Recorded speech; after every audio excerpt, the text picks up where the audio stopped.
ছি ছি ছি ছি, এই বয়সে এই অবস্থা, লজ্জা করে না পিন্টু? দেশটা তো তোমাকে দেখেই এগোচ্ছে।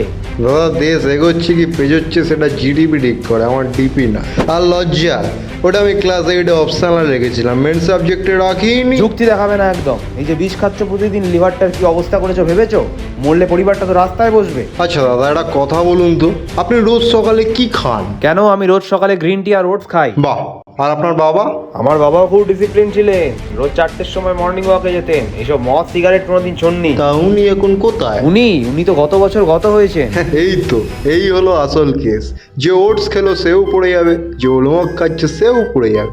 জার্নিটা ম্যাটার করে বস, ডেস্টিনেশন তো সবার সেম। কি অদ্ভুত যুক্তি! তুমি জানো তুমি মদের পিছনে কত টাকা ওড়াচ্ছ? তুমি যদি টাকাটা জমাতে, এই মোড়ের মাথায় আজ তোমার একটা ফ্ল্যাট থাকতো।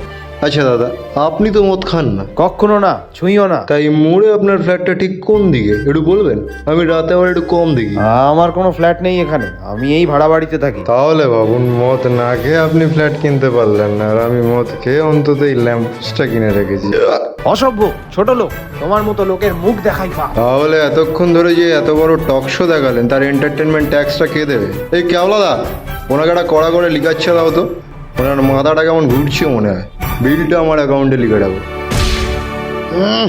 আজকালকার লোকেদের একটু ফ্রিতে জ্ঞান দাও, হজম করতে পারে না, ইগোতে লাগে।